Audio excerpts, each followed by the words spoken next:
इति तन्मयतया तरवयमुनिमान् तस्मै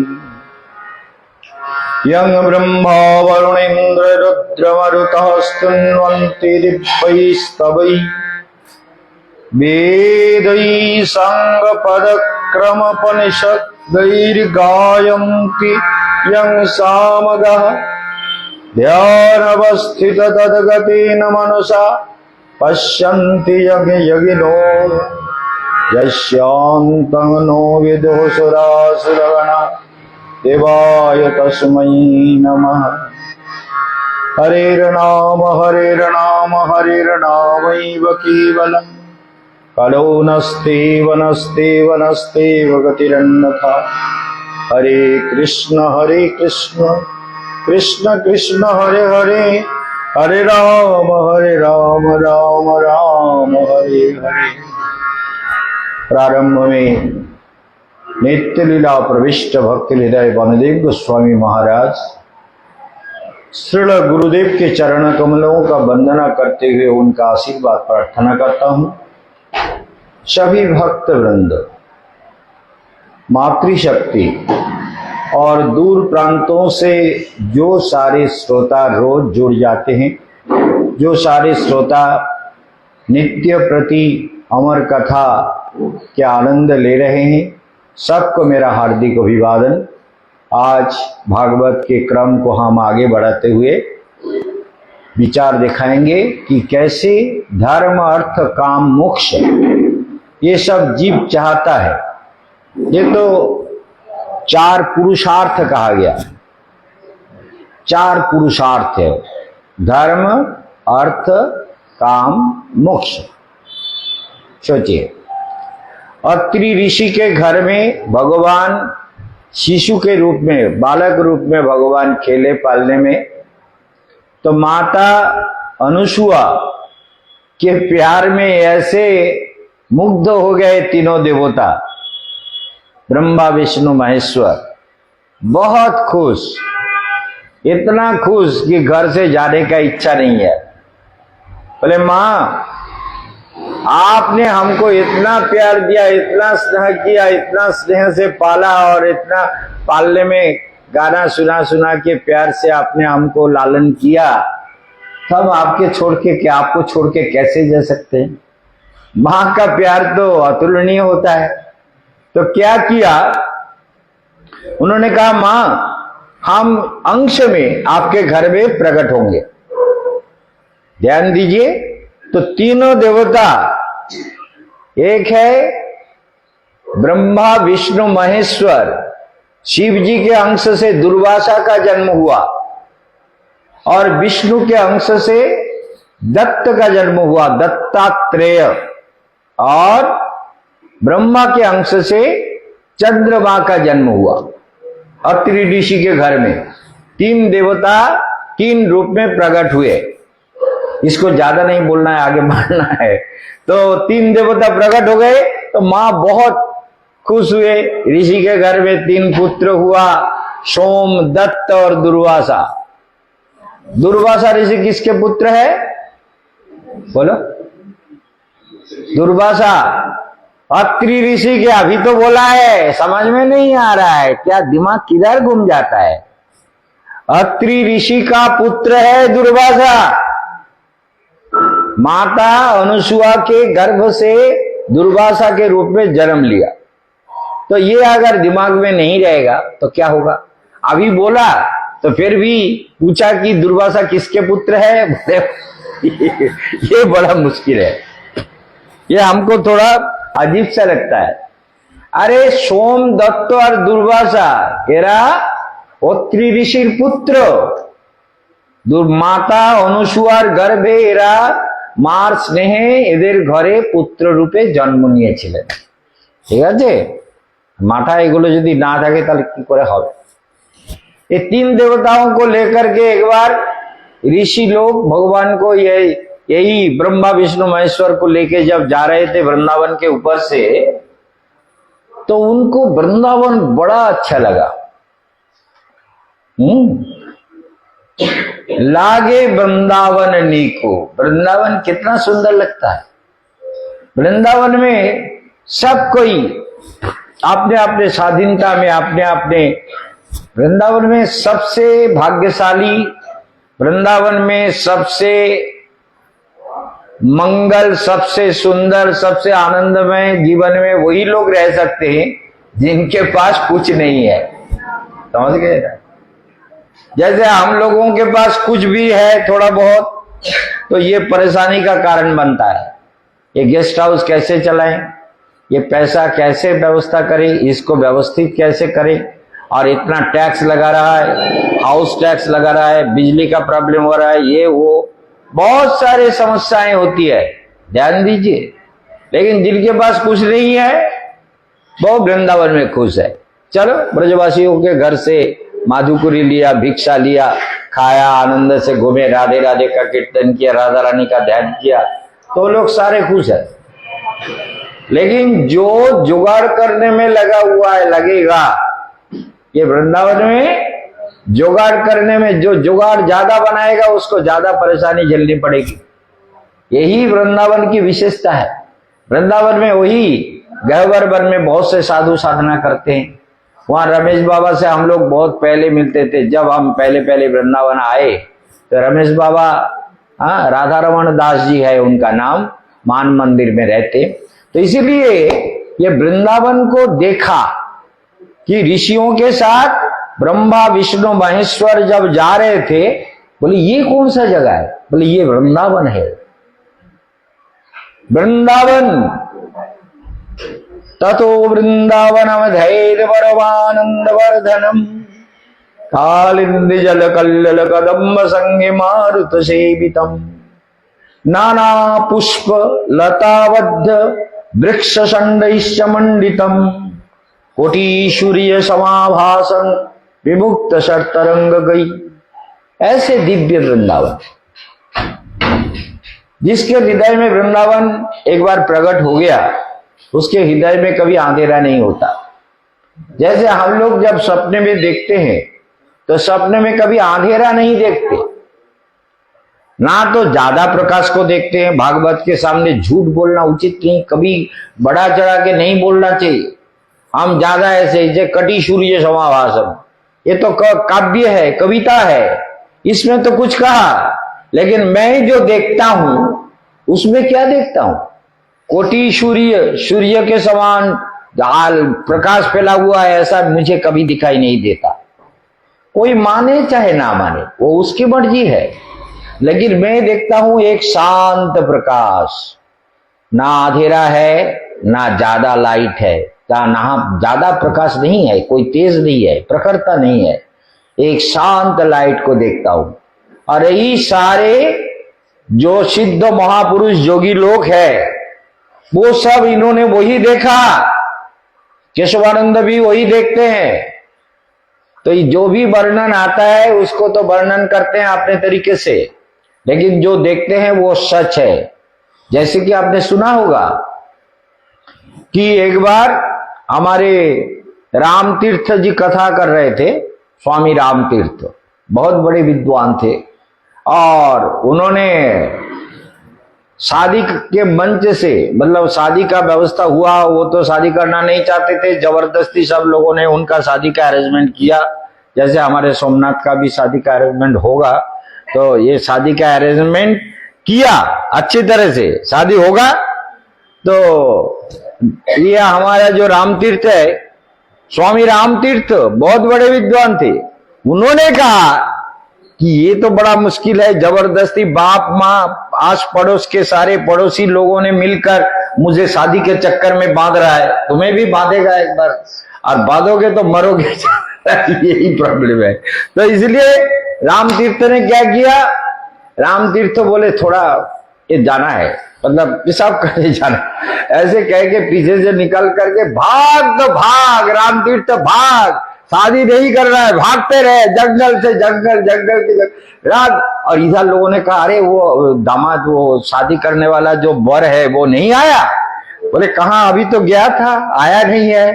तो सब इधर उधर ढूंढने लगे, आसपास में कहीं होगा, लेकिन तब तक वो तो भाग के पता नहीं कहाँ चला गया, जंगल जंगल, चलते चलते चलते चलते स्वामी रामतीर्थ ने शादी के मंच से भाग के चला गया। ऐसे महापुरुष थे, और वो जब कथा करते थे, उनके कथा सुनकर ध्यान दीजिए, उनके कथा में इतने तल्लीन हो जाते थे लोग कि स्वामी रामतीर्थ पीछे से उठ के चले जाते थे, किसी को ध्यान नहीं था।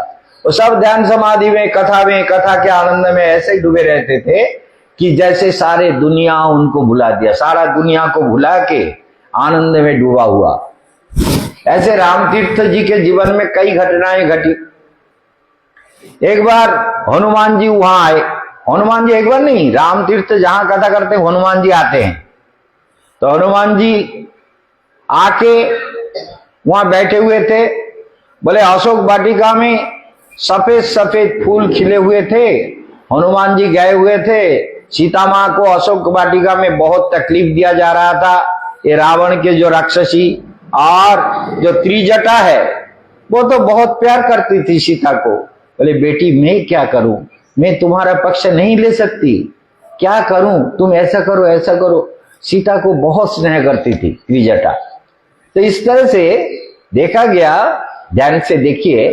तो यहाँ स्वामी रामतीर्थ ने क्या किया, स्वामी रामतीर्थ वर्णन करने लगे कि अशोक वाटिका में सफेद फूलों से भरा हुआ था। हनुमान जी जब गए तो बहुत अच्छी तरह से वर्णन कर रहे थे अशोक वाटिका का, और सीता माँ के दुख का, रोने का, व्याकुल होने का, राम राम करते हुए उनके दुखों को वर्णन किया कर रहे थे। तभी हनुमान जी बोले, महात्मन, उनके शरीर में कंबल ओढ़ा हुआ था। एक साधु था, साधु के वेश में सुन रहे थे। बोले महात्मन आपको एक बात बताऊं। बोले बताओ। बोले वहां पर अशोक वाटिका में पूरे सफेद फूल नहीं थे, थोड़ा लाल लाल फूल था। बोले लाल लाल फूल? हाँ, लाल लाल फूल नहीं था, सफेद फूल था। बोले नहीं, लाल लाल फूल था। प्रवचन के बाद दोनों में विवाद शुरू हो गया। एक है स्वामी रामतीर्थ और एक है हनुमान जी। तुम दोनों लड़ते हो कभी? तो ये लड़ने की बात यही है। तो रामतीर्थ और हनुमान जी दोनों में विवाद हो गया। रामतीर्थ कहता है देखो तुम कौन हो मैं जानता हूं। बोले मैं कौन हूं? बोले आप तो हनुमान जी हैं, राम के प्रिय पात्र हनुमान। बोले हनुमान से तर्क कर रहे हो? अशोक वाटिका में कौन गया था, मैं गया था या तुम गए थे? बोले आप ही गए थे, मुझे मालूम है। पवन पुत्र आप ही गए थे, मुझे मालूम है, अशोक वाटिका में आप गए थे। बोले फिर मैंने कहा कि वहां लाल लाल सा फूल खिले हुए थे। बोले नहीं, मैं तो राम सीता का ध्यान करते हुए अशोक वाटिका को देख रहा हूं। आप तो उस समय देखे थे और मैं इस समय देख देख के बोल रहा हूं। मैं जो वर्णन कर रहा हूं वो एकदम अशोक वाटिका को देखते हुए वर्णन कर रहा हूं, इसलिए मेरा वर्णन कभी झूठ नहीं हो सकता। बोले क्या मतलब, तुम मुझसे झगड़ा कर रहे हो? अरे हमने देखा लाल लाल सा। बोले आपने देखा, आपने भी ठीक देखा। बोले ठीक देखा, और तुम जो कह रहे हो? बोले वो भी ठीक है। दोनों ने रामचंद्र जी के पास पहुंचे। रामचंद्र, भगवान रामचंद्र जी के पास जाके बोला कि प्रभु ये बताओ, ये हनुमान सच बोल रहा है कि मैं सच बोल रहा हूं, आप बताइए किसके पक्ष में आप है? तो रामचंद्र को हंसने लगे। बोले देखो दोनों सच बोल रहे हो। बोले दोनों कैसे सच हो रहा है? हनुमान जी बोले प्रभु आप कैसे ऐसे कह सकते हैं? जब हम गए माता सीता का संवाद लेने के लिए हम पहुंचे तो हमने देखा था वहां लाल फूल खिले हुए थे। बोले हनुमान तुमने भी ठीक देखा था, और इन्होंने जो ये जो कह रहे हैं हमसे लड़ रहे हैं, बोले ये भी ठीक कह रहे हैं। बोले क्यों? बोले तुम उस समय सीता की अवस्था को देख करके बहुत गुस्से में थे, आंख लाल हो गया था गुस्से में, किसको मारे किसको क्या करे, तो आंख लाल हो गया, इसीलिए तुम्हें सारा फूल लाल लाल सा दिख रहा था। समझ गए ना? क्या समझे? और ये जो है मेरा ध्यान करते हुए कथा करते हैं तो ये जो दिखता है ये सच है। वहां सफेद फूल खिले हुए थे, अशोक वाटिका में सफेद फूल ही खिले हुए थे। सोच लीजिए। तो ये जो विचार आया है, तो वृंदावन के सुंदरता को देख करके भक्त जो ध्यान साधना में देखते हैं वही सत्य होता है। भक्त का साधना, हम लोग जब ध्यान में, स्वप्न में जो भी सुंदरता को देखते हैं, जो भी मधुरता को देखते हैं, उसमें तीव्र लाइट नहीं दिखता, कोई वर्णन कर दे, वो उनके मर्जी है, वो हमारे आचार्य हो, चाहे गुरु हो, परम गुरु हो, परमेष्ठी गुरु हो, कोई भी, लेकिन मैं जो देखता हूं वो भी झूठ नहीं हो सकता, ये भी सच बात है, इसको जान लेना। तो इसलिए देखा गया, पहली बात तो यह हुआ कि तीनों देवताओं ने वृंदावन के सुंदरता को देखा। कालिंदी जल, कालिंदी का शीतल सुंदर श्यामल पवित्र जल राशि, और वृक्ष लता फूलों से मंडित, लता पाताओं में फूल खिले हुए हैं, सुगंध शीतल वायु बह रही है, वृंदावन सारे इतना आनंद पुलक दे रहा है, इतना आनंद हो रहा है वृंदावन को देख के। ब्रह्मा विष्णु महेश्वर को बहुत आनंद हुआ, बहुत आनंद हुआ, इतना आनंद कि आहा, कैसे वृंदावन, कैसा मनोरम मेरे वृंदावन है, कैसे वृंदावन दिव्य है। जय जय राधे, जय जय श्याम, जय जय श्री वृंदावन राम, जय जय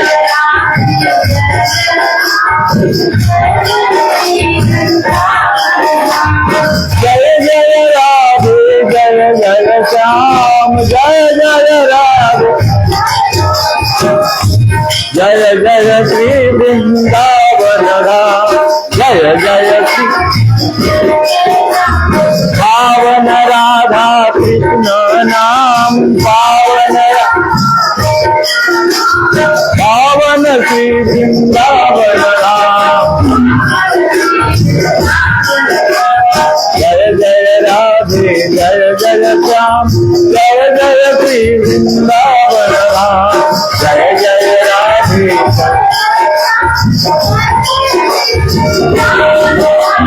पावन राधा कृष्ण नाम, पावन श्री वृंदावन राम, पावन राधा, बोलो पावन राधा कृष्ण नाम, पावन श्री वृंदावन राम, पावन राधा, हाँ पावन राधा कृष्ण नाम, पावन श्री वृंदावन राम, पावन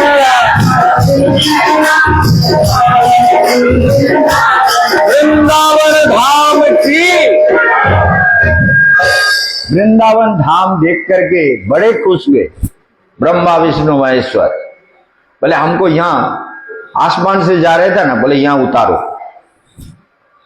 उतर के देखा तो वृंदावन गोप गोपीर अलंकृतम, सारे गोप गोपियों से अलंकृत और पशु पक्षियों के द्वारा परिपूर्ण, सभी इतना शांत सुंदर वृंदावन, शीतल वायु सुगंध बह रही है, फूलों की सुगंध, शीतल वायु का आनंद, चारों तरफ आनंद ही आनंद है, सब तरफ आनंद है, हृदय आनंद से भर गया। बोले अरे देखो ऋषि, हम आप जाएंगे नहीं। बोले क्या? बोले हम जाएंगे नहीं, यहां वृंदावन में हमको रहना है। तो ब्रह्मा विष्णु महेश्वर, ध्यान दीजिए, ब्रह्मा विष्णु महेश्वर तीनों तीन पर्वत के रूप में प्रकट हो गए। शिव जी स्वयं रुद्र पर्वत हुए। कौन सा? नंदगांव, नंदीश्वर पर्वत। नंदीश्वर शिव पर्वत के रूप में अपना स्वरूप का प्रकट किया, और ब्रह्मा जी ने ब्रह्म पर्वत बरसाना, बरसाना के रूप में एक पर्वत, बोले हम यहाँ वृंदावन में रहेंगे, पर्वत बनकर रहेंगे, कृष्ण लीला में सहायता करेंगे। भगवान प्रकट होंगे तो उनके प्रकट काल में ही वृंदावन में हमको रहना है, वृंदावन छोड़ के जाना नहीं है। वृंदावन में जो एक बार फंस गया ना ब्रज के प्रेम में, वो कभी वृंदावन को भूल ही नहीं सकता। वृंदावन प्रेम भूमि है, ये के यहाँ के कण कण में प्रेम है, वृक्ष लताओं में प्रेम है, पशु पक्षियों में, सब में प्रेम है। यहाँ जो फंस गया वो कभी ब्रज छोड़ करके दुनिया के कहीं भी संतुष्ट नहीं होगा। तो इसलिए वृंदावन का प्रेम है। तीनों देवता संतुष्ट हो गए, और भगवान विष्णु गोवर्धन गिरिराज पर्वत का रूप ले लिया, 7 कोस 14 मील गिरिराज पर्वत, वैसे इस समय 27 किलोमीटर पड़ता है, 27 किलोमीटर। तो गिरिराज पर्वत 7 कोस 14 मील गिरिराज पर्वत। तो इसलिए गिरिराज पर्वत जो विष्णु पर्वत है, कलयुग में थोड़ा थोड़ा करके धंसता जा रहा है, नीचे जा रहा है, एक एक तिल परिमाण। जब ये गिरिराज पर्वत समान हो जाएंगे तो ये सृष्टि का महाप्रलय हो जाएगा, ये निश्चित बात है। तो इसलिए भारत के ऋषियों ने कहा कि गिरिराज पर्वत साक्षात नारायण है, नारायण, और ब्रह्मा जी है ब्रह्म पर्वत, और रुद्र पर्वत माने नंदीश्वर पर्वत, नंदगांव।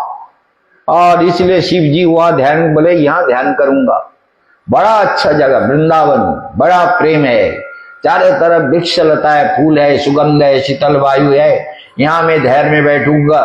और शिव जी धैर्य में बैठे गए, और जब असुरों का प्रॉब्लम हुआ तो बोले देखो हमारा पर्वत का जहां से एरिया है, इस एरिया में कोई भी घुसेगा तो पत्थर बन जाएगा।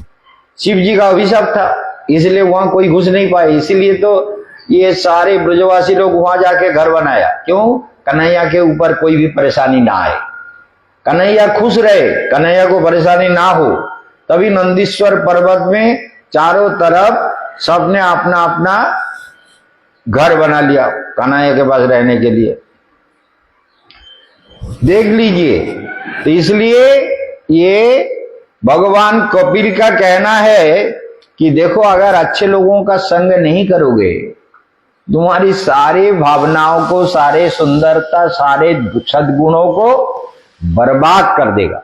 कपिल का कहना है सत्यम शौचम दया मौनम बुद्धिर्हि श्रीर्यश क्षमा। ये सब मनुष्य में बहुत बड़ा गुण होते हैं, किसी अपराधी को क्षमा कर देना। सत्यम शौचम दया मौनम, बुद्धि, री का अर्थ होता है लज्जा। ये सब मनुष्य में गुण है, संकोच होना चाहिए। तो इसलिए श्री यश क्षमा, समो दमो भगश्चेति यत् स्यात् याहि संशयम। सब कुछ समस्त समाप्त हो जाता है, संशय नष्ट हो जाता है। यदि असत संग में लोगों का जीवन चला जाए, कितने भी सद्गुण प्राप्त हो, इसलिए सद्गुण प्राप्त होने के लिए पंखा चाहिए आप लोगों को।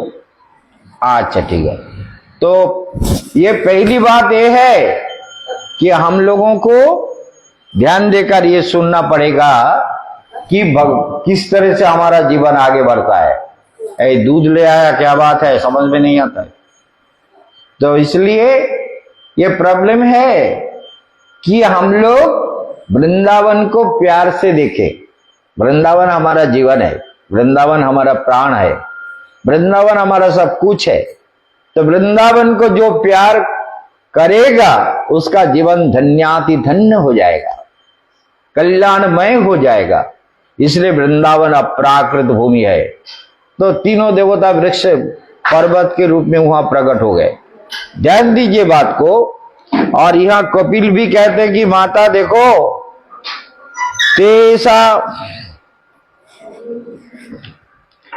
ते संतेषु मूढ़ेषु खंडितात्म स्वसाधुषु संगं न कुर्याच्छेषु जसित क्रीड़ा मृगेषु च। जो असत चरित्र लोग है, जिनका आदर्श नहीं है, जो गलत संगत में समय बिताता है, जीवन के मंगलमय काल को जो गलत संगत में बिताएगा, ऐसे लोगों के साथ में उठने बैठने से हमारे सारे सद्गुण नष्ट हो जाते हैं।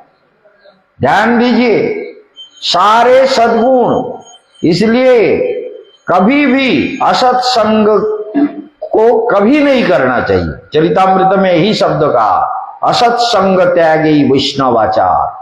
वैष्णवाचार यही है कि असत संग का त्याग करो।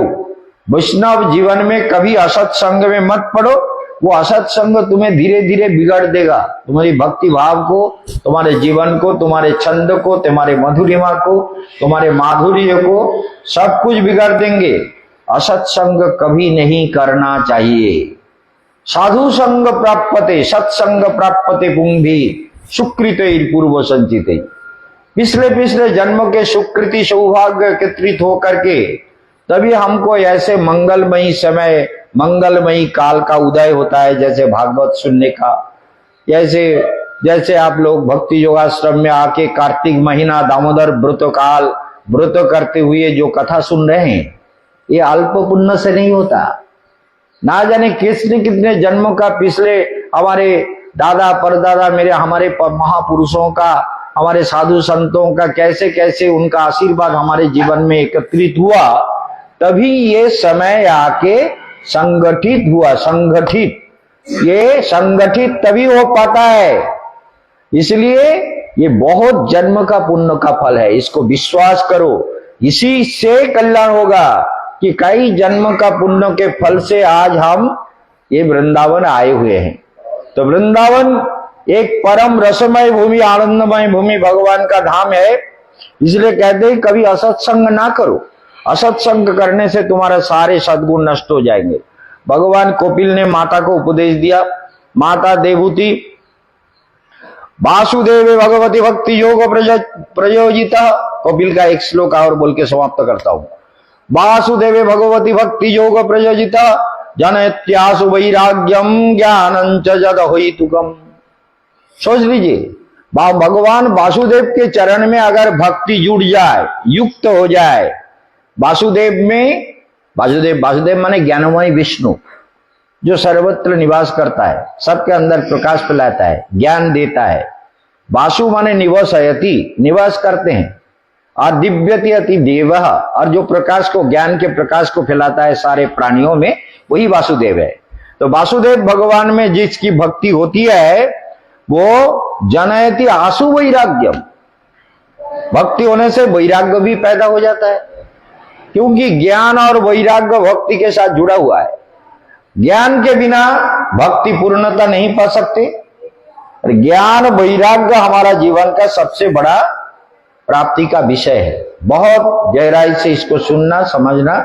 इसलिए भगवान कपिल आपके जो भक्ति योग के द्वारा और योगाभ्यासेन विभागसा, योगाभ्यास जो आपने सुन लिया, समाधि संगो विरक्तम परिपश्यति, समाधि होकर समाधि चेतना में पहुंच जाओ और विरक्तम परिपश्यति। विरक्त माने सबसे उपरति हो जाए, सबसे आसक्ति चला जाए। उपरति संसार में रति नहीं, उपरति माने संसार से विश्राम होना जरूरी है। तो इसलिए ये कहा गया कि माता, तुम्हें मैंने दिव्य ज्ञान दिया, सारे दिव्य ज्ञान तुमने प्राप्त कर लिया, तुम्हारा कल्याण हो माता। मैत्रेय ऋषि कहते हैं कि भगवान कपिल देव इस प्रकार का मतलब दिव्य स्तुति, दिव्य ज्ञान, दिव्य ब्रह्म विद्या, ब्रह्मवादिनी आपने माता को अनुमति दिया कि मां मुझे अनुमति दो, अब मैं चलता हूं, अब मेरा संसार में कोई काम नहीं है।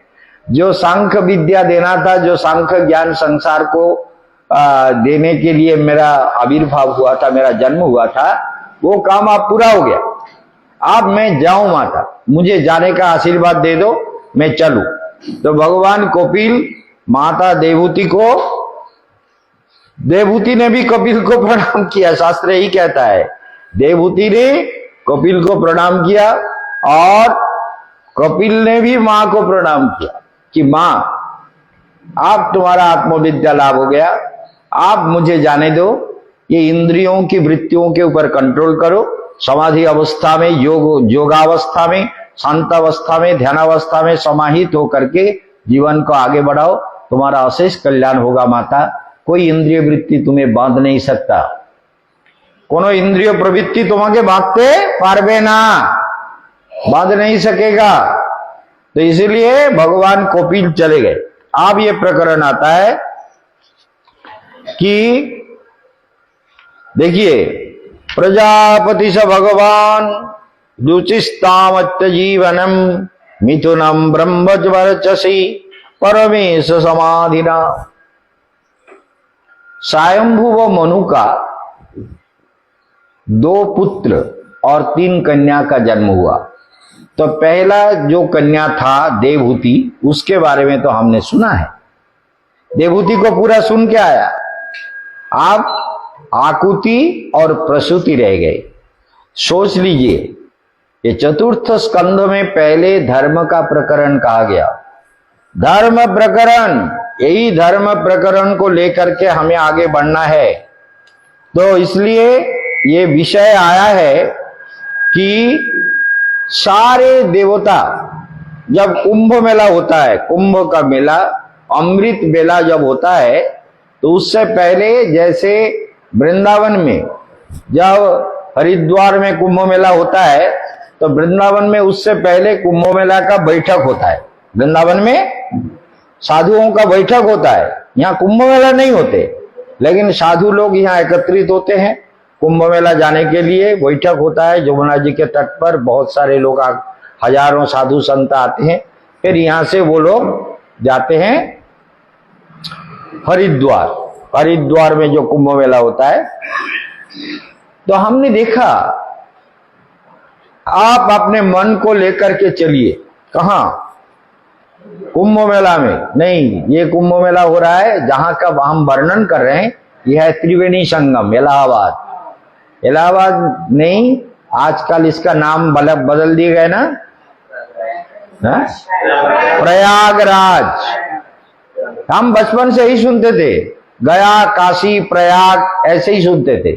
हमने कभी इलाहाबाद बड़ा होकर सुना कि ये जगह का नाम इलाहाबाद है। लेकिन बाद पिता माता हमारे 14 पुरुषों जो पूर्वजों थे, वो कहते गया, काशी, प्रयाग, वृंदावन, ये सब जाना है, बद्रीनाथ के। तो प्रयाग का नाम कोई भी बचपन में हमने इलाहाबाद नहीं सुना था। लेकिन जब बड़े होकर ट्रेन में चलने लगे, बोले इलाहाबाद, इलाहाबाद उतर के प्रयागराज में जाना है। लेकिन आज वो प्रयागराज के रूप में ही फिर पुनः प्रतिष्ठा हो गया। बचपन से हम लोग सुनते थे गया, काशी, प्रयाग। तो गया, काशी, प्रयाग क्रम है। अयोध्या, वृंदावन, ये सब क्रम में हम लोग पहले भी घूमे, दर्शन भी किए, है ना। तो इसी प्रकार ये प्रयाग तीर्थ, तीर्थराज प्रयाग, तीर्थराज प्रयाग है। नंद बाबा ने, एक बात बता दूं, ध्यान देकर सुन लीजिए, ये तीर्थराज एकादशी के दिन बहुत बड़ी बात है। नंद बाबा एक बार बोले कि यशोदा, तुम तुम्हारे लाला के साथ घर में रहो और मैं थोड़ा प्रयागराज हो आता हूं दर्शन करने के लिए। क्योंकि बोले कैसे, प्रयागराज तो बहुत दूर मैंने सुना है। यशोदा मैया बोली, बोले हाँ प्रयागराज तो बहुत दूर है, लेकिन हमको जाना है, प्रयाग तीर्थ में स्नान करना है। स्नान करना है, तुम अपने बेटे को लेकर के घर में रहो, तुम्हारा कन्हैया है, तुम हो, और कोई अभाव तो नहीं है। बहुत सारे गोकुलवासी, सारे नंदगांव वासी सभी तुमको प्यार करते हैं, तुम्हारा क्या चिंता है, मैं कुछ देर तीर्थ भ्रमण करके आऊं। नंद बाबा बड़े सरल, नंद माने नंदयति, जो सबको आनंद देने वाला है, सबको आनंद देते हैं, तभी उनका नाम नंद है। नंदयति सर्वजनान, सबको आनंद देने वाला नंद, सबको आनंद देते हैं। फिर नंद बाबा बोले, देखो यशोदा, मुझे थोड़ा जाने दो। बोले ठीक है, आपकी इच्छा है, मैं तो आपका सहधर्मिणी हूं और गोपाल का माँ हूं, तो मैं आपको कैसे रोक सकती हूं। मैं रोकना नहीं चाहती, आप जाइए, प्रयागराज का दर्शन करके आइए। तो नंद बाबा प्रयाग नंदगांव से चल दिए। चलते चलते चलते चलते ये पुष्प वाटिका जहां पर है ना, परिक्रमा मार्ग में, अभी वो पुष्प वाटिका अभी बिल्डिंग बन गया। पहले हम लोग वहां बैठते थे, परिक्रमा पंचकोशी करते करते वहां ही बैठते थे। वहां क्यों भगत जी याद है ना, जहां पर खुला जगह, बहुत बड़ा मैदान पड़ा हुआ था, वहां बैठ के कुछ भी मिल जाए उससे घर बनाते थे। कोई कहता है हमें मंदिर चाहिए, मंदिर बनाता था। वहां वृक्ष के नीचे हम लोग बैठ के बहुत आनंद मिलता था। परिक्रमा करके वहां रमन रेती में जहां पुष्प वाटिका है, ये हमारे भगत जी यहाँ के है ना, ये इनको मालूम है। आप लोग जो हमारे साथ उस समय नहीं थे, आजकल देख रहे हैं कि वो पुष्प वाटिका कहाँ है। हम तो कभी देखते नहीं है, हम कहीं गए नहीं है, हमको परिक्रमा तो करते हैं लेकिन कहाँ है वो जगह, हम दिखा देते हैं। वो जगह बिल्डिंग वाटिका हो गया, अब पुष्प वाटिका नहीं रहा, वो बिल्डिंग वाटिका बन गया। सब घुमा दिया, चारों तरफ से घुमा दिया, चार दीवारी ऊंचा कर दिया, घुसने का रास्ता नहीं है, खाली रोड बन गया और जमीन का इतना कीमत बढ़ गया, आप कौन पुष्प वाटिका बनाने देगा। सोचिए, हमारे दोनों साइड में, आश्रम के दोनों साइड में जमीन था, उसमें हम खेती करते थे, लेकिन आप हमको खेती करने देगा, आप तो बिल्डिंग बन गया।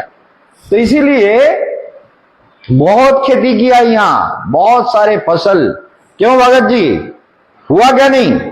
भगत जी कहते हैं, अरे महाराज जी तो जंगल में मंगल मना लिया, जंगल में भी इतना सुंदर खेती, इतना सुंदर सब्जी, लौकी, ये सब पेठा और सेम, ये सब यहाँ बनाते थे। तो इस प्रकार से सोच लीजिए। तो ये नंद बाबा चलते चलते वहां आ गए, वहां आके बोले कि यहाँ तो कृष्ण का बगीचा है, यहाँ वृंदावन का पुष्प वाटिका है, तो ये पुष्प वाटिका में कुछ देर आराम कर लेते हैं, फिर चल देंगे। गर्मी का समय था, तो वहां पेड़ के नीचे नंद बाबा भी बैठ गए, जहां हम लोग बैठते थे। नंद बाबा भी हमारे साथ आके बैठते थे, है ना, क्या समझे? नंद बाबा हमारे संगे से दोस्तों, नंद बाबा, अरे भाव है, नंद बाबा नहीं बैठ सकते? क्यों भगत जी, नंद बाबा हमारे साथ नहीं बैठ सकते? बैठ सकते हैं। भक्त अगर भाव से कहे कि बाबा आप हमारे पास आ जाओ, हमारे साथ बैठो कुछ देर के लिए, नंद बाबा भी बैठे, हम लोग भी बैठे, बहुत बैठे। फिर क्या हुआ, वहां एक कोढ़ वाला, एक कुष्ठ रोगी है, कुष्ठ आश्रम देखा है ना, तो कोढ़ हो गया सारे शरीर में, ये कुष्ठ आश्रम है, लेकिन वो सचमुच का कोढ़ी था, कोढ़ हो गया था सारे शरीर में, कुष्ठ हो गया था, घाव और खून और पूज वगैरह बहुत कुछ, बहुत गंदा शरीर।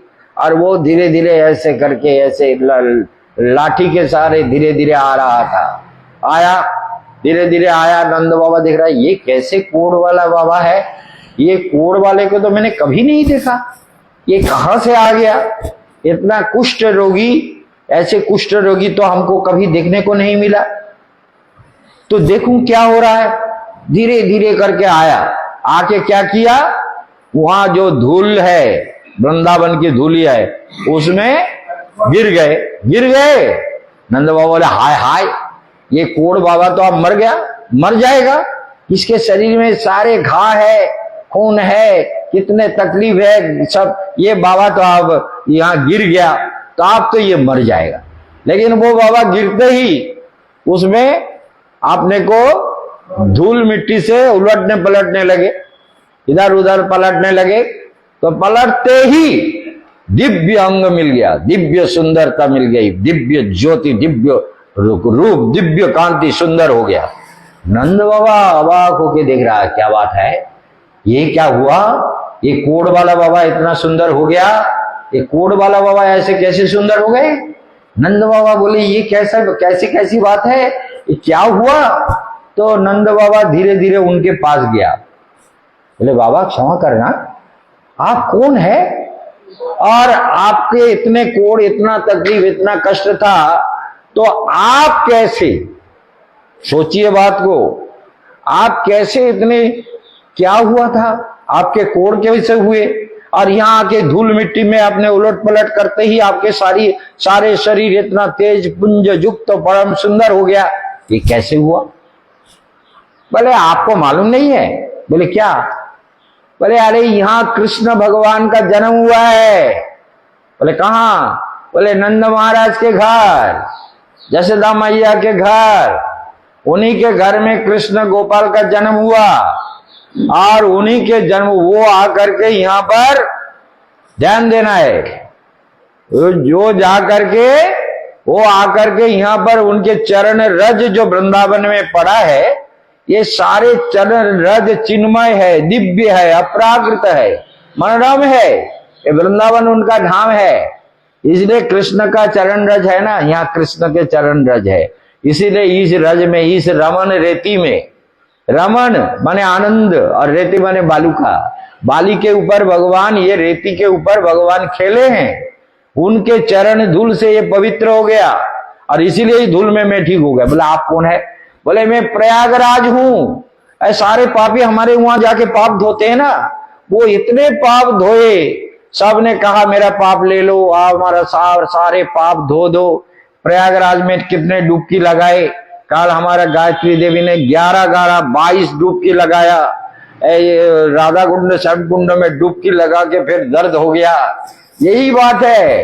तो डुबकी जिसको जितना चाहे वो प्रयागराज में जाके भी डुबकी लगाते हैं। तो प्रयागराज में कहा, कौन कहता है कि कोई शिष्य कहता है गुरुजी आपके लिए भी मैंने डुबकी लगाया, मेरे गुरुदेव के लिए ये डुबकी है, मेरे माता पिता के लिए डुबकी है। डुबकी लगाते, डूब देते हैं उसमें। प्रयागराज में बहुत से शिष्य है, कहा कि महाराज जी आपके नाम से भी मैं डुबकी लगाया। अरे बहुत बढ़िया किया, अच्छा बात है, अच्छी बात। तो इसलिए प्रयागराज बोले कि पापियों ने पाप धो धो के क्या किया, हमको कोढ़ बना दिया, हमको कुष्ठ बना दिया। आप में गोविंद के चरण रज से कुष्ठ से मुक्त होने के लिए आया, ये इसलिए पलटा। नंद बाबा बोले ये क्या हुआ? बोले ठीक है बाबा हम चलते हैं, हमारा पाप सारे कोढ़ खत्म हो गया, हम जाते हैं अपने तीर्थ में, भक्तों लाखों भक्त मेरा इंतजार कर रहा है। वो चले गए। नंद बाबा बोले ये क्या हुआ, ये तो बड़ा गड़बड़ हो गया। हमारा लाला, उसके चरण धूल से सारे पाप कोढ़ दुख सारा सब कुछ ठीक हो जाता है, तो मैं क्या करूं? मैं तो प्रयागराज जा रहा था और प्रयागराज यहां आके ठीक हुआ, अब मुझे क्या करना चाहिए? बोले मैं भी मेरे गोपाल के चरण रज में थोड़ा गोल लगा देता हूं और यहाँ उलट पुलट कर लेता हूं। नंदो बाबा भी वृंदावन के धूल में उलट पुलट करके रोने लगे। बोले गोपाल का चरण रज सबका प्यारा है, देवता भी प्यारे, देवता भी गोपाल के चरण रज से इतने प्रसन्न होते हैं और प्रयाग तीर्थ भी आकर के यहाँ स्वस्थ हो गया। मैं कहाँ जाऊं?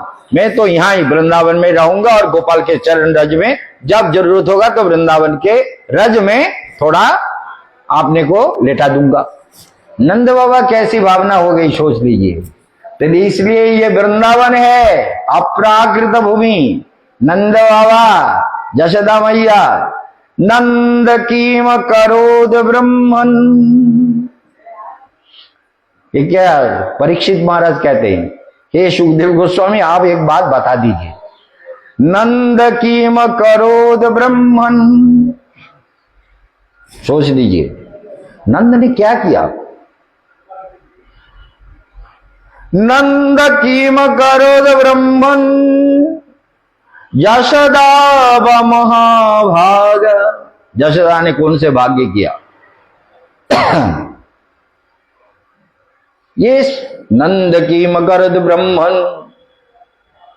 यशोदा व महाभाग यस्यास्तनम पिबंति हरि। जिसके स्तन दुग्ध को भगवान पीते हैं। नंद महाराज ने कौन सा पुण्य किया, कौन सा शुभ कर्म किए कि उनके आंगन में भगवान खेलते हैं? यशोदा व महाभागा पापो यस्यास्तनम हरि। नंद महाराज का कौन सा पुण्य है?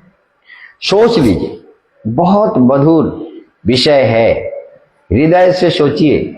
नंद भवन में गोपाल इस तरह से लीला करता। हम भी नंद भवन चलते हैं, गोपाल कब तक छुप के रहेगा, हम भी पहुंच जाएंगे ना गोपाल के पास। मन तो भी पहुंच ही गया गोपाल के पास, लेकिन अब विचार अलग हो रहा है, इसलिए गोपाल को यहां ही आना होगा। गोपाल यहां आके सुनो, केशवानंद क्या कह रहा है, सुनना होगा, इसलिए यहां आ जाओ। कन्हैया तुम आ जाओ, कथा सुनो, मेरे हृदय में बैठ करके कथा हमारे मुंह से निकालो, सबके लिए कल्याणकारी कथा बुलवा दो। तुम ही बुलाओगे ना, तुम मेरे दिल में बैठे हुए, बचपन से तुम्हारे लिए ही तो रोया था। अगर तुम इतना नहीं कर सकते तो तुम्हें भक्त कैसे प्यार करेगा, क्यों रोएगा, क्यों तुम्हारे लिए व्याकुल होगा? तुम हमारे हृदय में बैठ करके सब बुलाओगे, तुम हमको बुलवाओगे, हम बोलेंगे, हमारे मुख से तुम्हारे ही वचन। तो इसलिए ये विचार आया, ध्यान दीजिए, कि सारे ऋषियों ने एकत्रित हुआ प्रयागराज में, प्रयाग तीर्थ में, और सारे देवता भी आए, स्वर्गलोक से सारे देवता लोग आ गए प्रयाग तीर्थ में। बहुत बड़ा सभा का आयोजन हुआ, बहुत बड़ी सभा में प्रजापति ब्रह्मा भी आए, और दक्ष प्रजापति देवताओं का अध्यक्ष थे। क्या थे? अध्यक्ष माने सभापति, देवताओं का सभा का अध्यक्ष सभापति थे दक्ष महाराज। तो दक्ष महाराज बहुत ही अद्भुत है, दक्ष प्रजापति वहां के सभापति। तो सब लोग पहले से आ गए, लेकिन सभापति का थोड़ा सा घैम होता है, बंगला में घैम कहते हैं, माने थोड़ा सा अहंग होता है ना, थोड़ा सा अभिमान होता है। जैसे सभापति बोलते हैं कि सब आ जाए फिर मैं चलूंगा, सारे लोग आ गए, फिर दक्ष प्रजापति आए, सब ने उठकर खड़े होकर सभापति का सम्मान किया, क्या आइए महाराज आप बैठिए। लेकिन देवादिदेव महादेव बैठे थे चुपचाप, ध्यान में बैठे थे, सब महादेव नहीं उठे। बड़ा भयंकर स्थिति बन गई। दक्ष प्रजापति को देखकर सारे लोग प्रसन्न होकर खड़े हो गए, लेकिन महादेव नहीं उठा, ध्यान नहीं दिया, वो तो अपने आनंद में डूबे हुए हैं। राम चिंतन में, राम के ध्यान में, प्रभु के ध्यान में महादेव निरंतर मग्न रहते हैं। इसलिए किसी के कौन आया कौन गया जाने दो, आने दो, जो भी कुछ हो रहा है हो जाने दो, ठीक है। यही योग है, सहज चेतना, सहज चेतना, जो भी हो रहा है ठीक है, अच्छा हो रहा है बोले अच्छा हो रहा है, बोले मर गया तो बोले मरने दो, मरना भी अच्छा है, जीना भी अच्छा है, पैदा होना भी अच्छा है, जो भी संसार में हो रहा है सब ठीक हो रहा है, प्रभु की इच्छा से जो भी हो रहा है वो सब कुछ ठीक ही है। ध्यान दीजिए बात को। इसलिए महादेव तो अपने ध्यान में बैठे हुए थे, लेकिन दक्ष प्रजापति को ये अच्छा नहीं लगा। क्यों? मैं सभापति हूं, मेरा सम्मान करना चाहिए। सारे देवता खड़े हो गए, सभी लोग खड़े हो गए, और मैं सभापति का आसन में आके बैठा हूं, ये कैसे हैं? मूर्ख मेरा दामाद। देखिए, पहली बात तो यह है कि चतुर्थ स्कंद में पहले प्रकरण में धर्म प्रकरण बताया गया। धर्म शब्द का पहली बात यह है कि धर्म माने जो धारण करे, जो धारयति, क्या है?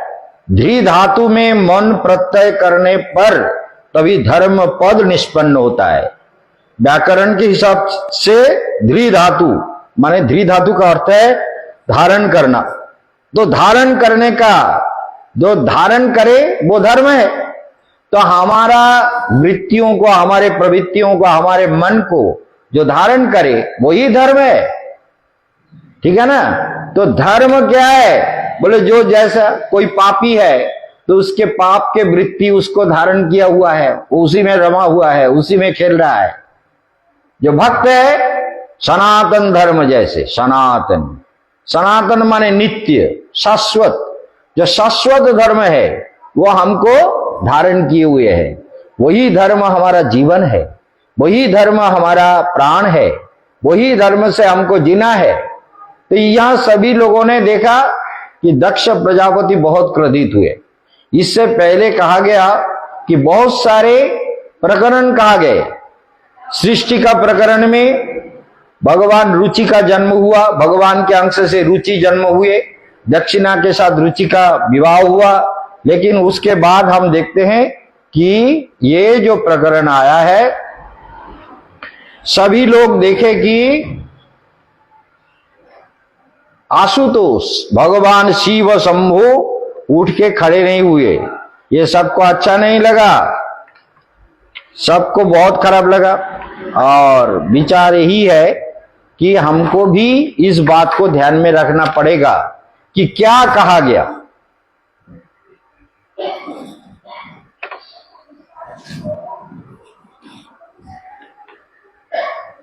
विनिंदैव स गिरिशामप्रतीपमावस्थिरम् दक्षोपथापोपपृश्य क्रुद्ध सम्मुं प्रचक्रमे क्रुद्ध, शिव के ऊपर बहुत क्रोधित हो गया। मैत्रेय ऋषि बोलते हैं, विदुर बहुत क्रोधित हो गया दक्ष प्रजापति। पुरा विश्व सृजम शस्त्रे समेता महर्षयः, विश्व सृजम महर्षयः। ध्यान दीजिए, जो ब्रह्मशत्र हुआ था, शब्द क्या है? ब्रह्मशत्र, माने सारे देवता ऋषि मुनि सब कुंभ मेला के अमृत बेला में सब आ जाते हैं।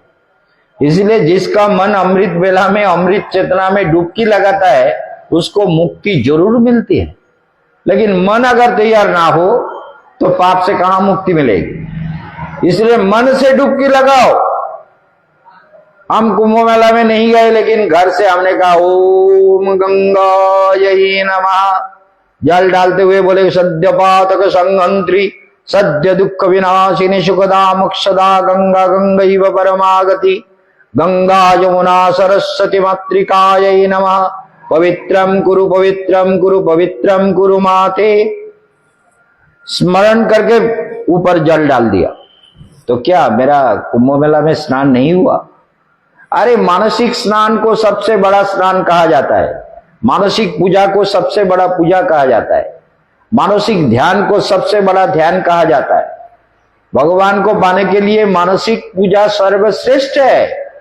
इसलिए गंगा जी में जाके उतने भीड़ में बड़े मुश्किल, ना कितने लोग भी, बहुत बड़ा व्यवस्था किया हमारे जगी महाराज ने, आदित्यनाथ योगी ने जो व्यवस्था किया, विश्व में कोई नहीं देख सकता। इतना बड़ा कुंभ मेला, सारा विश्व स्तंभित हो गया कि इतना बड़ा, इतने 65 करोड़ लोग जहां पहुंचे, वहां का व्यवस्था ऐसा हुआ। एक दिन थोड़ा गड़बड़ हुआ था, लेकिन हमारे योगी महाराज ने कहा है सबको निकाल दूंगा, कोई प्रॉब्लम नहीं होना चाहिए, सारा अरेंजमेंट कर लो, सारा सब कुछ ऐसे ऐसे विधान, सारे इंजीनियरों को बुलाया कि कैसे प्लान करो, कोई भी आदमी का एक भी जान नहीं जाना चाहिए। तो सोच लीजिए, तो इस समय इतने लोग इस बार आए जो हम कल्पना भी नहीं कर सकते।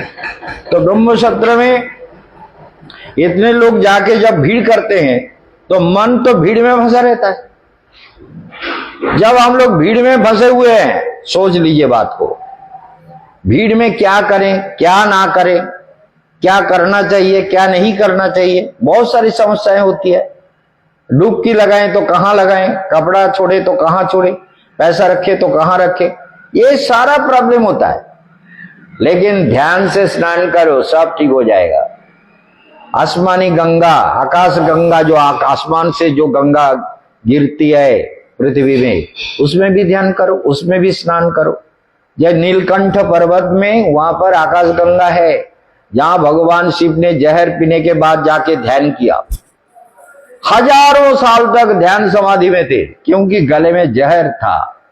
तो जहर को ना पेट में जाने दिया, ना मुंह में रहने दिया, प्रभु का नाम करना है, गले में रह गया, तो गले में अलंकार बन गया, नीलकंठ हो गए। जहर लेकर सबके दुखों को तो हर लिया, और स्वयं, क्यों भगत जी, स्वयं नीलकंठ हो गए। कंठ थोड़ा नील होने से, शिव जी एकदम शुभ्र वर्ण है ना, सफेद है, तो नीलकंठ होने से कैसा लग रहा है? बढ़िया लग रहा है ना आपको। कैसे, आंख बंद करके देखिए ना, नीलकंठ भगवान की, नीलकंठ बड़ा सुंदर। तो नीलकंठ, वहां जो है नीलकंठ पर्वत में हम लोग गए, वहां पर भी आकाश गंगा गिरता है। तो मन से आकाश गंगा में स्नान करो, या हरिद्वार के गंगा में, हर की पौड़ी में, या ऋषिकेश के गंगा में। जब भी हरिद्वार जाते हैं, ऋषिकेश के गंगा में भी हम नहाते हैं, और हर की पौड़ी में भी नहाते हैं, और आरती भी दर्शन करते हैं। वो करो, लेकिन ज्यादा भीड़ में जाकर के कोई जेब काट के ले गया, हाय मेरा क्या हुआ। जैसे हमारे राधा कुंड में गया तो हमारा, इसको फोन नहीं ले जाना था, ये तो राधा कुंड जानता है, फोन नहीं ले जाना था, तो अजीत का जेब से फोन ले गया। और राधा कुंड स्नान करे कि फोन को ढूंढे, हाय हाय मेरा फोन चला गया। ये बहुत परेशानी है। ये दुनिया में लोग ऐसे परेशानी को झेलते हैं। ठीक से साधना करो और मन को भगवान में लगाए रखो।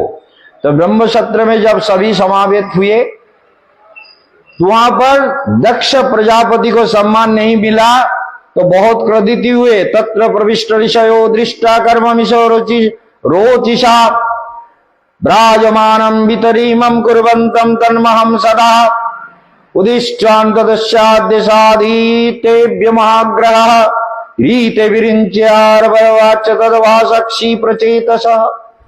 सबके सामने ये हुआ, सभी ने तो अभ्यर्थना किया, सभी ने स्वागत जनाया, सभी ने उनका सम्मान किया। ब्रह्मा जी नहीं उठे क्योंकि ब्रह्मा जी का पुत्र था ये। लेकिन शिव जी क्यों नहीं उठे? शिव जी को बहुत गाली देने लगा। हाँ, ये शिव कैसे है, इसकी बुद्धि कैसी है? ये मेरे कन्या सरल कन्या जो है उमा सती का पानी ग्रहण किया। उमा सबसे सुंदरी थी। दक्ष के कितने कन्या थे? कितने कन्या थे? 27 ना 47, 16 कन्या थे। 16 दक्ष प्रजापति के 16 कन्या थे। 16 कन्याओं में से 13 कन्या उन्होंने धर्म को दे दिया। ये धर्म प्रकरण सुन रहे हैं। 13 कन्या धर्म को दिया। धर्म के 13 पत्नी है। 13 पत्नी माने 13 बहू नहीं है, स्त्री नहीं है। धर्म का 13 गुण है। वो गुण बहुत जरूरी है। अगर वो गुण नहीं आया तो धर्म का पालन नहीं हो सकता। श्रद्धा, उन लड़कियों का, उस लड़कों का नाम क्या है? श्रद्धा, दया, मैत्री, क्षमा, शांति, धृति, मेधा, उन्नति, ऐसे 13 लड़की। लास्ट लड़की का नाम है मूर्ति। और मूर्ति देवी के गर्भ में भगवान नारायण ऋषि का जन्म हुआ। ये हम आगे बताएंगे, आपको बताते चलेंगे। जब पता नहीं कितने दूर तक पहुंच पाएंगे, लेकिन यही बात हुआ कि ये दक्ष प्रजापति के 16 कन्याओं में से 13 कन्या धर्म को दिया। एक कन्या अग्नि को दिया, उसका नाम है स्वाहा।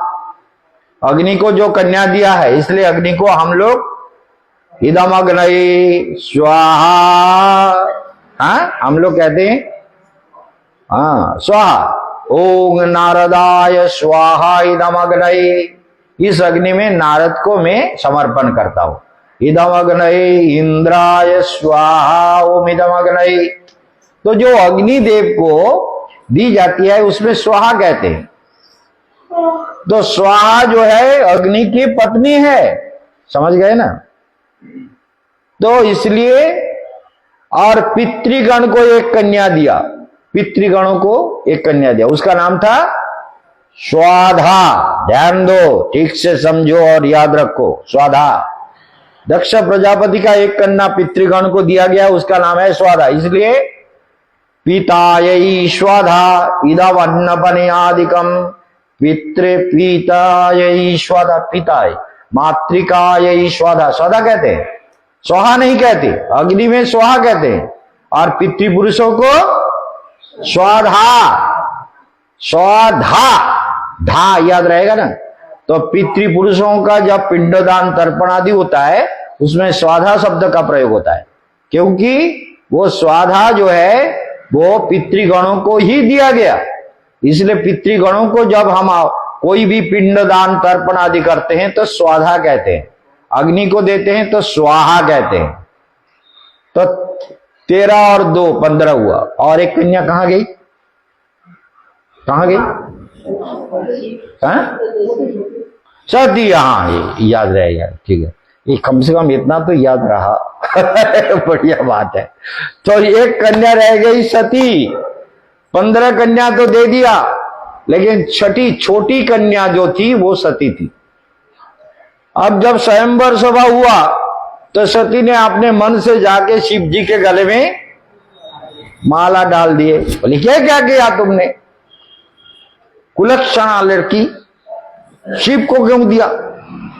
ये ना इसका घर है, ना इसका संसार है, ना ये कुछ जानता है। ये बिल्कुल बहुत बड़ा असभ्य है। ये सभ्य नहीं है। बाघ का चमड़ा पहनता है, भांग धूतरा लेता है और इसके साथ भूत प्रेत रहता है, भूत प्रेतों के साथ रहता है। महादेव कहते देखो, देवताओं को जिसको जो लेना हो ले लो। सबने ले लिया। एकदम काग या गिद्ध को वो भी शनि महाराज ने ले लिया। तो सब देवताओं ने अपना अपना वाहन चुन लिए। शीतला माता ने गधा को चुन लिया। शीतला माता गधे के पीठ पर खड़े होते हैं। गधा को शीतला माता बहुत अच्छे है, सारे रोग का निवारण करते हैं। कोई रोग हो तो शीतला माता यही नमः, शीतला माता का मंत्र करके जल पी लो, तो बीमारी से थोड़ा सा तुमको राहत मिलेगा ही मिलेगा। हाँ, 11 बार या 28 बार जप करके जल पी लो। शीतला माता सारे रोगों से मुक्त करते हैं। तो ये रोगों का देवी है शीतला माता, बीमारियों का देवी है। और कृष्ण किसी का देवता नहीं है। कृष्ण खाली प्रेम पुरुष है, प्रेममय भगवान। वृंदावन में दिव्य लीला करते हैं, सारे ब्रह्मांड में आलात चक्रवत उनकी लीला चलती रहती है। सारे विश्व प्रकरण में उनकी लीलाएं चलती रहती है। वो दिव्य प्रकरण में, वो लीलाओं में भगवान डूबे रहते हैं। ध्यान दीजिए बात को। तो इसलिए देखा गया, गहराई से विषय को देखिए तो दक्ष प्रजापति बहुत क्रोधित हुए और क्रोधित होकर बोले देखो ये मेरा शिष्य होने का भी योग्य नहीं है। हाँ, ऐसा में शिष्यत्वम प्राप्त जस्मे दुहितर गृहीत पाणी विवाही मुख्यतः सावित्रा इव साधुवत। मेरे लड़की तो सावित्री जैसे परम सुंदर, परम रूपवती, परम गुणवती, परम मंगलमयी, अन्नपूर्णा, दिव्य शक्ति समन्विता, और मेरे लड़की ने पता नहीं इसमें क्या देखा। ये भूत प्रेत गण जब इसके साथ में है और उसी के गले में माला डाल दिया। मेरा बड़ा दुख है, ये मूर्ख है। मैं तो वैसे इसका ससुर हूं, वैसे भी गुरु हूं। ससुर तो गुरुजन होते हैं, तो गुरुजन का सम्मान करना तो वैसे भी धर्म होता है। और सारी देवताओं का मैं सभापति हूं और इस हिसाब से भी मुझे सम्मान करना चाहिए। लेकिन ये मूर्ख आंख बंद करके बैठा हुआ है, आंख बंद करके बैठा हुआ है, शिव को गाली दे रहा है। जो प्रेतवासेषु जो घोरई, प्रेतवास घोर प्रेतों के साथ, प्रेतैर्भूत गणैर्वृतः, भूत प्रेत गण से परिवृत होकर रहता है। और कभी तो कुछ नहीं पहनता है, दिगंबर, और कभी बाघंबर, बाघ के चमड़ा पहन लेते। भगवान शिव बाघ के चमड़े को पहन लेते। बोले ये कोई बात हुआ? और ऐसे, और हड्डी का माला पहनते, सोचिए, और भस्म लगाते हैं। वो भी कैसा भस्म? जो चिता भस्म विलपितांगम, शिव की वर्णना सुनिए। चिता भस्म, जो चिता में शव जलाया जाता है ना, सब के जो हड्डियां जलती है, वो उसका जो राग बनता है वो बिल्कुल सफेद होता है। हड्डी का जो राग होता है, लकड़ी का जो राग बनता है वो इतना सफेद नहीं होता। लेकिन हड्डी जो जलता है, देखा है खड़े होके जलते हुए, तो हड्डी जो जलता है वो सफेद राग बन जाता है। उस सफेद राग को चिता भस्म, वही जो हड्डी जला हुआ हड्डी का जो भस्म है, उसको लेकर के अपने शरीर में विलेपितांगम, सारे शरीर में लगाते हैं। ये चिता भस्म का बहुत बड़ा प्रभाव है, बहुत बड़ा प्रभाव। ये आप लोग नहीं जानते, साधु लोग ये चिता भस्म लगाते हैं, शिव जी के जो गण है। इसलिए चिता भस्म विलेपितांगम। शिव जी कितना शांत सुंदर है, और कुछ नहीं चाहिए। हिमालय में रहते हैं तो चीता का भस्म लेकर के जहां जहां देखिए, जहां हरिद्वार आपके काशी विश्वनाथ में आपने देखा 84 घाट है। कितने घाट है? 84 घाट है। मणिकर्णिका घाट में दिन रात चीता जलती रहती है, कभी बंद नहीं होते। लेकिन 84 घाटों में चीता जलाए जाते हैं, और वो चीता का सारा भस्म महादेव अपने शरीर में लेपते हैं। और सारे हड्डियों का जो भस्म होता है वो महादेव का बहुत प्रिय है। संवर्तक नाम का जोगी जो हिमालय में रहता था, वो रोज आते थे काशी विश्वनाथ में विश्वनाथ का दर्शन करने के लिए। रोज हिमालय से दिव्य शक्ति से, योग शक्ति से संवर्तक योगी रोज आते थे काशी विश्वनाथ में दर्शन करने के लिए। जैसे हमारे भगत जी रोज आते हैं हमारे राधा माधव के दर्शन के लिए। क्यों भगत जी? राधा माधव का दर्शन करने के लिए आ जाते हैं। तो इसलिए वो भी आते हैं रोज काशी विश्वनाथ के दर्शन के लिए। लेकिन रास्ते में देखा गया विश्वनाथ मंदिर आने से पहले कोई शव मिल गया, शव, जिसका शव यात्रा हो रहा है। राम नाम सत्य है, राम नाम सत्य है, राम नाम सत्य है करते बंगाली लोग कहते हैं भलो हरि हरि बोल, भलो हरि हरि बोल। बोले भलो हरि हो गया, राम नाम सत्य हो गया। तो उसलिए वो क्या हुआ, भले संवर्तक जोगी वहां से प्रणाम करते हैं, ओम नमः शिवाय, शव को शिव रूप में सम्मान करके प्रणाम करके बोले आप शिव का दर्शन हो गया, चलो हिमालय वापिस चले जाते थे। ये संवर्तक योगी महायोगी है, जो वहां से प्रणाम करके संवर्तक योगी चले जाते थे। तो ध्यान दीजिए, ऐसे प्रकरण आया कि शिव जी को बहुत सारा गाली दिया, लेकिन शिव जी ने कुछ नहीं कहा, शिव जी चुपचाप बैठे हुए थे। लेकिन दक्ष प्रजापति इतने गाली देने के बाद भी चिताभस्म कृत स्नान, ये दक्ष प्रजापति का कहना है, चिताभस्म कृत स्नान, उसे चिताभस्म से स्नान करते। और क्या स्नान करे, शिव जी स्नान करे चाहे ना करे, हिमालय में रहता है, उतने ठंडी में कौन स्नान करता है भाई।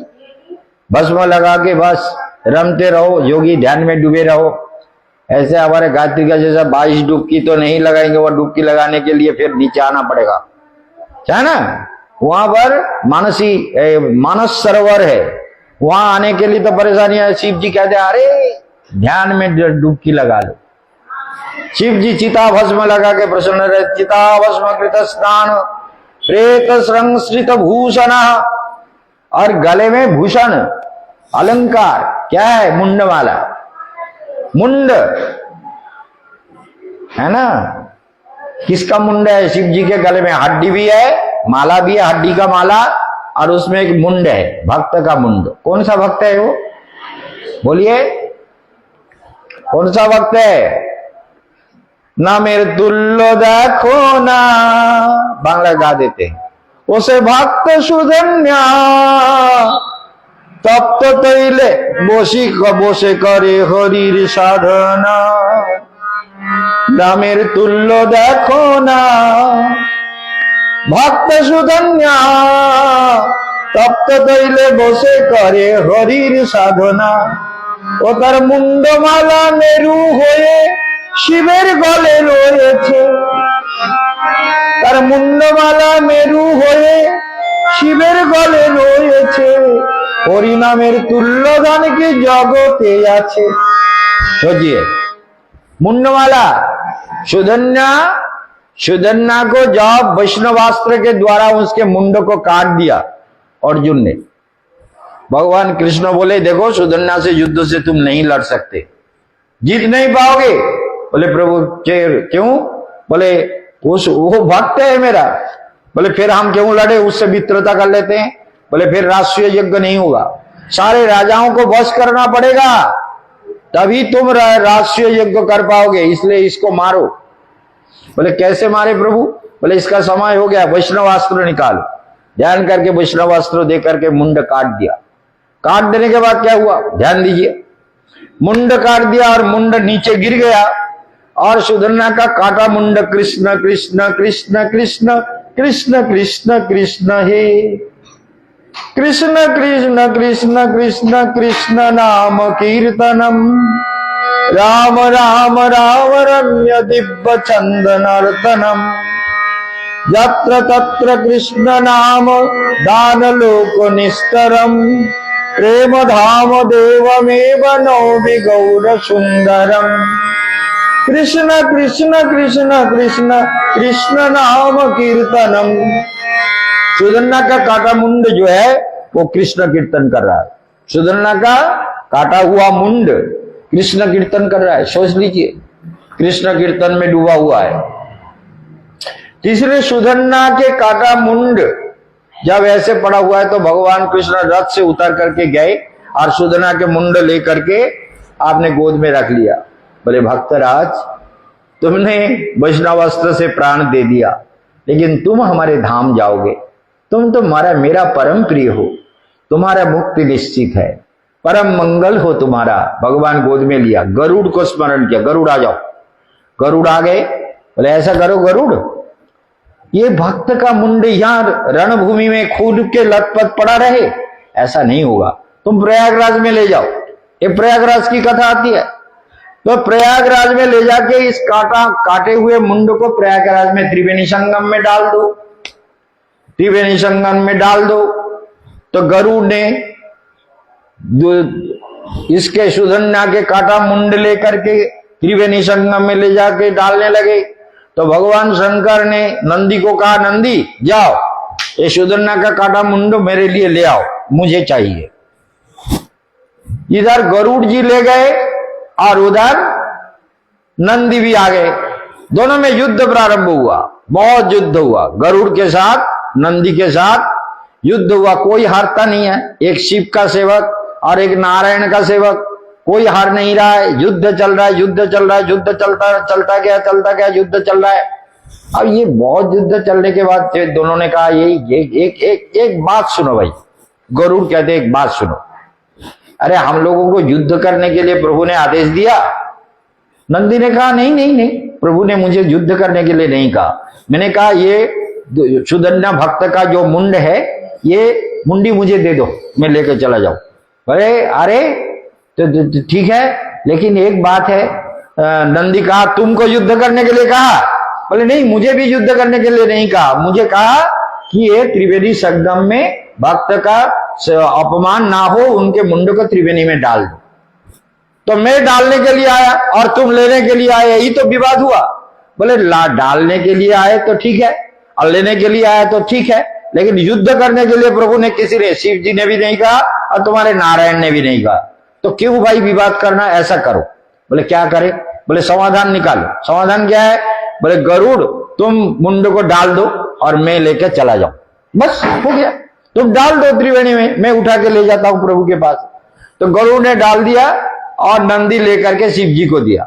इसलिए सुधन्नार काटा मुंड गले जेतर रोये छे, शिव जी के गले में सुधन्ना का मुंड है, इसलिए ये गाली दे रहा है। कौन? ये गाली नहीं, हमारे विचार से शिव का स्तुति हो रहा है। ये दक्ष प्रजापति जो गाली दे रहा है शिव को, भक्त के हिसाब से ये स्तुति है। क्यों? चिताभस्म कृत स्नान, चिताभस्म कृत स्नान, चिताभस्म से स्नान किया। प्रेत ग्रंथि भूषण, प्रेतों का हड्डियों का माला और शिवापदेश जविशो मत्य मत्त जन प्रिय पति प्रमथनाथानाम तम अत्रात्मकात्मनाम। ऐसे ध्यान दीजिए बात को। तो आत्मनाम से ऐसे दिव्य रूप लेकर के, ऐसे दिव्य भूमिकाओं को देखा कि दक्ष प्रजापति शिव के महिमा, ये गाली देने में भी शिव की महिमा है। बोले जो भी गाली दो, प्रमथनाथ, भूतनाथ, प्रेतनाथ, भस्म अंग और ये हड्डी का माला, जो भी कहो, शिव कहते हैं यही मेरा अलंकार है। जो गाली दे रहा हो वही मेरी स्तुति है, वही मैं हूं। गाली भी मैं हूं और शिव भी मैं हूं। तुम जो गाली दे रहे हो वो भी मैं ही हूं, कोई चिंता नहीं, निश्चिंत रहो। तो इसलिए बहुत ज्यादा गाली देने के बाद विचार कीजिए, अयस्तु देवयजन इंद्र पिंद्रभव सहभागम नो लवतम दैवीर्दैव गणाधम।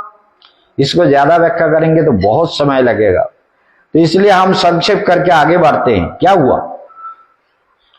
सारे देवता लोग सब सोचने लगे क्या हुआ, और भृगु ऋषि ने भी शाप दिया कि तुम्हारे जो अनुयायी होंगे सारे भ्रष्ट होंगे। शिव जी को अभिशाप दिया, सारे अनुयायी सब भ्रष्ट होगा। फिर नंदी सामने आ गए। अरे क्या? शिव जी तो चुपचाप ध्यान में बैठे हुए हैं। नंदी ने कहा विज्ञाय शापम गिरुशान अग्रणी। ये साप जब जान सुना नंदी ने, नंदीश्वर रोष कषाय दूषिता, रोष कषाय, नेत्र लाल हो गए, गुस्से में लाल हो गए। भयंकर नंदी ने कहा ये क्या है? दक्षाय शापम विषसर्ज दारुणम। दक्ष को बहुत बड़ा शाप दिया, दारुण शाप, इतना विषसर्ज अभिशाप प्रदान किया, भयंकर अभिशाप। नोचस्य मदस्तदवाच्यताम द्विजः। सुनो, दक्ष प्रजापति को अभिशाप दिया, कभी तुम ब्रह्म विद्या प्राप्त नहीं कर सकते, ब्रह्म ज्ञान तुम्हारा नहीं होगा, तुम बहुत कामी प्रवृत्ति के जो छा गए, बकरी है, बकरी के मुंड तुम्हारे मुंड में लगेगा, बहुत जल्दी तुम छाग मुंड में तुम्हारा मुंड परिणत होगा, इसलिए तुम बहुत दुख तुमको झेलना पड़ेगा। दक्ष प्रजापति को बहुत शाप दिया। और गृहेषु कूट धर्मोसी जजो ग्राम्य सुखेच्छया कर्म तंत्र विवित्तन्यमस्तादे विपन्नधि।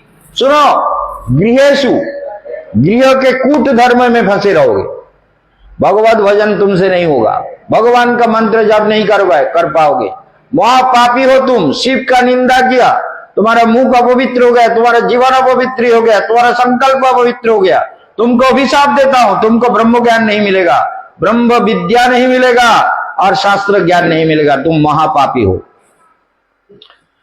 थोड़ा भजन गाओगे क्या बीच में? थोड़ा सा गा लो, थोड़ा सा, चलो।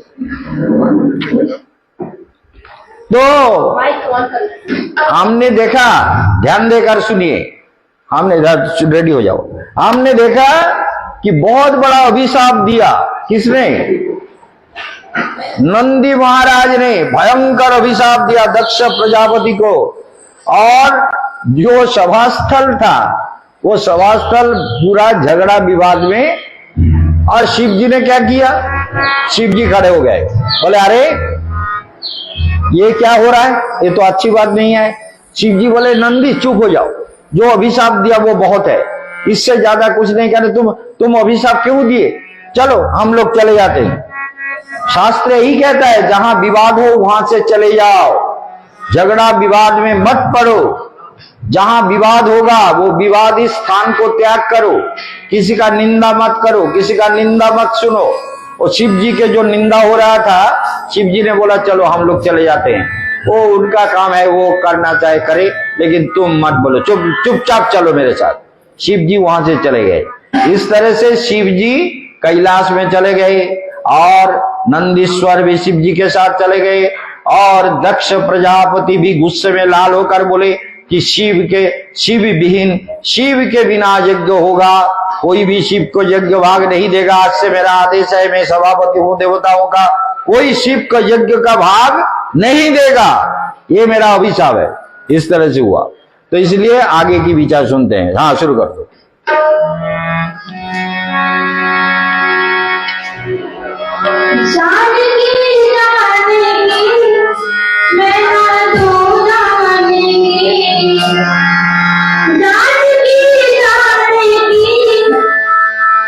रावण कहता है मंगोदरी से कि मैं जाने के वापस नहीं करूंगा।